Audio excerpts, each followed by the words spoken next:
आज हम next part चालू करने वाले हैं जो रिप्रोडक्शन इन फ्लोवरिंग प्लांट्स में था। इसका नेक्स्ट पार्ट रहेगा पोलिनेशन। फिर पोलिनेशन के बाद में हम देखेंगे फर्टिलाइजेशन और फिर सीड का फॉर्मेशन या प्लांट फ्रूट का फॉर्मेशन किस तरीके से होता है वो हम देखेंगे। ये जो पोर्शन है आगे वाला, ये जो चैप्टर है, जैसे एनसीईआरटी के अंदर ये सेकेंड चैप्टर में इंक्लूड है, जबकि आरबीएससी में ये एक नया चैप्टर चालू हो जाता है जिसका नाम है पोलिनेशन फर्टिलाइजेशन। तो आरबीएससी वाले बच्चों के लिए ये थर्ड चैप्टर स्टार्ट हो जाएगा आज यहाँ से, जबकि एनसीईआरटी के अंदर जो सीबीएसई वाले बच्चे हैं और नीट में भी उसे सेम चैप्टर में रखा हुआ है पोलिनेशन को, और जो डिफरेंट मेथड्स हैं पोलिनेशन के उनके बारे में हम यहाँ पर स्टडी करेंगे और देखेंगे कि कौन कौन से मीडियम में कैसे पोलिनेशन होता है, प्लांट्स में कैसे एक फ्लोवर से दूसरे फ्लोवर में ट्रांसफर होंगे पोलन ग्रेन्स, और कौन कौन सा मीडियम चाहिए, किस तरह के किस टाइप में मीडियम की जरूरत होती है पोलिनेशन की और किस टाइप में किसी मीडियम की जरूरत नहीं होती है, और किस तरीके के फ्लोवर्स इसमें हेल्प करेंगी। तो यहाँ पर हम देखेंगे different ways of pollination this chapter. तो सबसे पहले बात कर लेते हैं हम पोलिनेशन की डेफिनेशन की। तो सीबीसी डेफिनेशन है कि जो पोलन ग्रेन्स हैं वो पोलन ग्रेन्स एक फ्लावर से निकलेंगे और दूसरे फ्लावर पर चले जाएंगे, दूसरे फ्लावर की स्टिग्मा पर चले जाएंगे, तो वो एंथर सेक जैसे आपने देखा था पोलन सेक के अंदर पोलन ग्रेन्स थे, मैच्योर होने के बाद में तो वहां से ट्रांसफर होके वो स्टिग्मा तक चले जाएंगे, तो उसी को बोलते हैं अपन क्या, पोलिनेशन। तो अगर डेफिनेटली बात करें तो process of transfer of pollen grains from pollen sac of stamen to the stigma of carpel, that process is called pollination। इसके बाद आगे देखते हैं कि अलग अलग मेथड्स हैं पोलन ग्रेन्स के ट्रांसफर ऑफ पोलन ग्रेन्स। तो ये जो ट्रांसफर हो रहा है पोलन सेक ऑफ स्टेमन से लेके कार्पल की स्टिग्मा तक जो ट्रांसफर हो रहा है पोलन ग्रेन का, उसके लिए कई सारे मेथड्स हैं, यहाँ पर कई सारे तरीके हैं। जैसे इंसेक्ट के थ्रू हो सकता है, मैक्सिमम इंसेक्ट के थ्रू होता है, और इंसेक्ट में भी मैक्सिमम किसके थ्रू होता है, हनी बी। हनी बी का बड़ा इंपॉर्टेंट रोल है पोलिनेशन के अंदर। हनी बी 80% तक पोलिनेशन कर देती है, तो बड़ा इंपॉर्टेंट रोल रहेगा हनी बी का। इंसेक्ट में भी हनी बी मेनली रहेगी। विंड के थ्रू जो भी पोलिनेशन होगा बड़े ही लाइट पोलन ग्रेन्स होते हैं, बहुत हल्के और नंबर से बहुत ज्यादा रहेंगे। वाटर के अंदर होने वाले, तो वाटर ये भी जरूरी नहीं है कि जो पानी के अंदर रहने वाले फ्लावर्स हैं तो उनके अंदर वाटर से ही ट्रांसफर हो। बर्ड्स करते हैं लेकिन बहुत ही कम पोलिनेशन होता है बर्ड्स के थ्रू, बैट्स के थ्रू भी होता है और स्नेल्स के थ्रू भी होता है, लेकिन कुछ ही प्लांट्स के अंदर होगा। इनके अंदर सबसे ज्यादा इंसेक्ट, बाद विंड और वाटर के थ्रू भी वो कंप्लीटली नहीं हो पाएगा, प्लांट्स के अंदर होना चाहिए। फिर आगे देखते हैं यहाँ पर टाइप्स ऑफ पोलिनेशन। तो टाइप्स ऑफ पोलिनेशन डिपेंड करेगा, टाइप्स ऑफ पोलिनेशन डिपेंड करता है कि यहाँ पर जो टाइप्स ऑफ पोलिनेशन है मेनली दो टाइप का रहेगा, सेल्फ पोलिनेशन और क्रॉस पोलिनेशन। अब सेल्फ खुद का खुद में, या यहाँ पर अगर अपन सेल्फ से लेके चले तो जेनेटिकली सिमिलर जो प्लांट्स रहेंगे, कौन से प्लांट्स जेनेटिकली मॉर्फोलॉजिकल सिमिलर होते हैं लेकिन जेनेटिकली भी सिमिलर है, अगर उनके प्लांट्स में हो रहा है तो उसे कहेंगे अपन सेल्फ पोलिनेशन। सेल्फ पोलिनेशन है उसके दो टाइप रहेंगे, ऑटोगेमी और दूसरा जिटेनोगेमी। ऑटोगेमी के अंदर जो होता है कि फ्लावर सेम रहेगा उसी फ्लावर के अंदर, और जिटेनोगेमी में क्या रहेगा, प्लांट सेम रहेगा लेकिन फ्लावर नहीं रहेगा, मतलब उसी प्लांट के दूसरे फ्लावर के अंदर पोलन ग्रेन्स का ट्रांसफर होना। और फिर दूसरा रहेगा क्रॉस पोलिनेशन, जिसमें जेनेटिकली डिफरेंट जो प्लांट रहेगा, मतलब प्लांट जो है वो जेनेटिकली डिफरेंट हो जाएगा, दूसरे में चला जाएगा। तो दूसरे प्लांट के अंदर अगर पोलन ग्रेन जाते हैं तो वहां से फिर होगा अगर पोलिनेशन, तो उसको बोलेंगे अपन क्रॉस पोलिनेशन। और क्रॉस पोलिनेशन को जीनोगेमी बोलते हैं। क्या बोलते हैं, जीनोगेमी। क्रॉस पोलिनेशन को यहाँ से ये पोलन ग्रेन्स निकल के और उसी प्लांट के दूसरे फ्लावर में चले जाएं। अगर देखो यहाँ पर हम क्या देख रहे हैं कि ये दोनों फ्लावर जेनेटिकली सिमिलर हैं, तो इस फ्लावर से मतलब सेम प्लांट के फ्लावर से जो ऊपर नीचे हैं ये, तो इस फ्लोवर से इस फ्लोवर में चला जाए तो इस प्रोसीजर को तो बोलते हैं अपन क्या, जिटेनोगेमी। क्या बोलते हैं इसको, जिटेनोगेमी बोल देंगे। और अगर इसी फ्लोवर के पोलन ग्रेन्स इसी फ्लोवर में चले जाएं, वापस इसी फ्लोवर के पोलन ग्रेन इसी फ्लोवर में चले जाएं, सेम फ्लोवर के पोलन ग्रेन सेम भी चले जाते हैं, तो इसको बोल देते हैं अपन ऑटोगेमी। क्या बोल देंगे इससे, ऑटोगेमी बोल देते हैं। क्या बोल देंगे, ऑटोगेमी।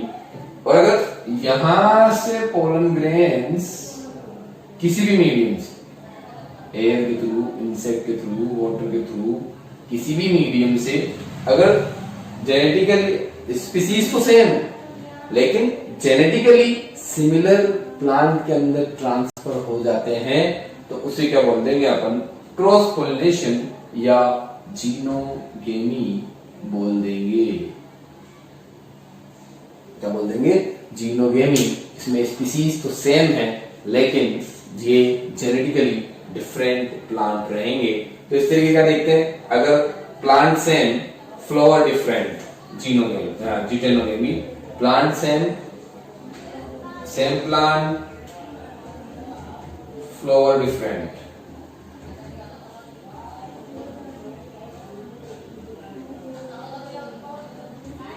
ऑटोगेमी में सेम फ्लावर, प्लांट डिफरेंट हो नहीं सकता।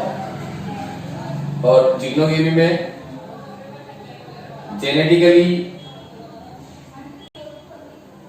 Different plant but same species.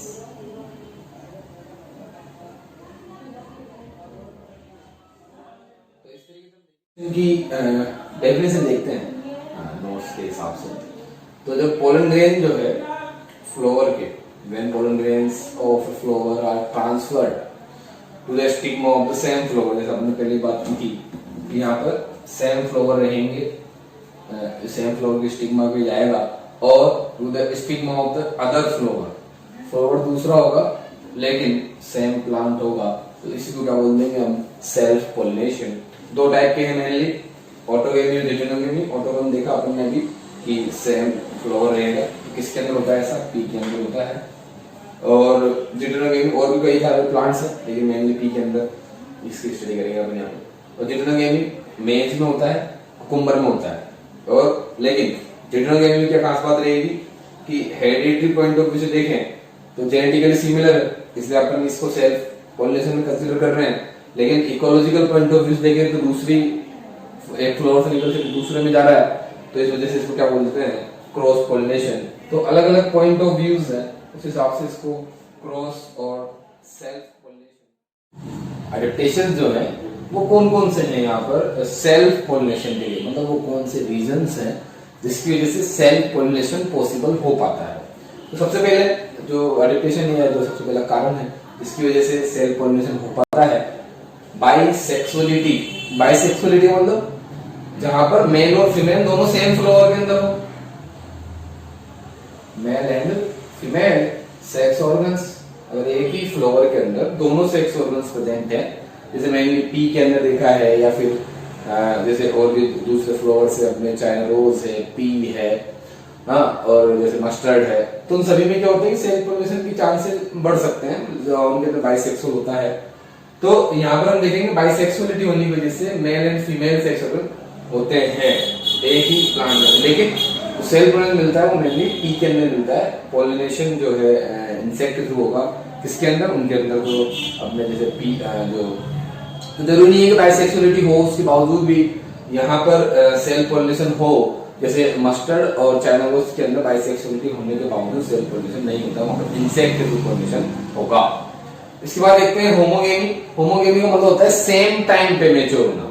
होमो मतलब सिमिलर, गेमी मतलब टाइम पे, तो होमोगेमी तो सिमिलर टाइम पे गेमिट्स का मैच्योर होना या सेक्सुअल ऑर्गन्स का मैच्योर होना क्या कहलाएगा, होमोगेमी। तो मेल और फीमेल सेक्स ऑर्गन्स मैच्योर होते हैं अगर सेम टाइम पे, मतलब सेम टाइम पे अगर मैच्योर हो रहे हैं, अगर उसी फ्लोर के अंदर उनको सब कुछ मिल रहा है, सेम टाइम पे ही मेल और फीमेल मैच्योर हो रहे हैं, तो उनको कहीं और जाने की जरूरत नहीं होती है। तो इस तरह से, और अगर जिस टाइम पे पोलन सेक फट रहा है और उसी टाइम स्टिग्मा मैच्योर हो रही है उन पोलन ग्रेन्स को रिसीव करने के लिए, तो वो दूसरे फ्लोवर में क्यों जाएंगे? तो इस वजह से अगर सेम टाइम पे डेhiscence हो रहा है पोलन सेक का और स्टिग्मा भी क्या हो रही है, रिसेप्टिव हो रही है उसी टाइम पे, तो इस वजह से चांसेस बढ़ेंगे इसके सेल्फ पोलिनेशन के। और इसी तरीके देखते हैं हम जो थर्ड मेन एडेप्टेशन रहेगा जिसके अंदर 100% चांसेस सेल्फ पोलिनेशन के होते हैं, तो ये रिसेप्टिव होने की वजह से भी सेल्फ पोलिनेशन चांसेस बढ़ गए यहाँ पे। इसी तरीके से हम देखेंगे जो क्लिस्टोगेमी है, क्लिस्टोगेमी क्या होती है, जो फ्लावर्स कभी ओपन नहीं होते हैं उनको बोलते हैं cleistogamous flower. They always close in the bud form, they remain in the bud form, तो हमेशा बंद रहेंगे, जो कभी नहीं खुलते हैं उनको बोलते हैं क्लिस्टोगेमस फ्लावर्स। और जो फ्लावर्स खिले हुए रहते हैं, जो खिल जाते हैं, उनको बोलते हैं चेस्मोगेमस फ्लावर्स, चेस्मोगेमस फ्लावर्स। तो वो फ्लावर जो कभी नहीं खुलते हैं क्लिस्टोगेमस, और जो खिलते हैं या खुलते हैं फ्लावर्स वो कहलाते हैं चेस्मोगेमस फ्लावर्स। तो जो फ्लावर्स कभी खुलेगा ही नहीं तो उसमें से पोलन ग्रेन्स को बाहर देने का मौका मिलेगा ही नहीं, और जब मेल और फीमेल दोनों उसी के अंदर प्रेजेंट है तो इस तरह के फ्लावर किसमें मिलते हैं, वायोला और कोमेलाइना, ये जो फ्लावर है इनके अंदर क्लिस्टोगेमस टाइप के फ्लावर्स प्रेजेंट होते हैं। और ये जो क्लिस्टोगेमस टाइप के फ्लावर्स हैं ये कभी खुलेंगे नहीं। और जैसे ग्राउंड नट का जो नीचे वाले पार्ट में जहाँ पर ग्राउंड नट आता है प्लांट के अंदर, तो वहां पर भी इस तरह के फ्लावर मिलते हैं जो भी कभी नहीं खुलते हैं, तो इस वजह से उनके अंदर क्या मिलेगी, सेल्फ पोलिनेशन मिलता है। तो ये तीन मेन रीजन रहेंगे, ये तीन मेन एडेप्टेशन रहेंगे सेल्फ पोलिनेशन के लिए।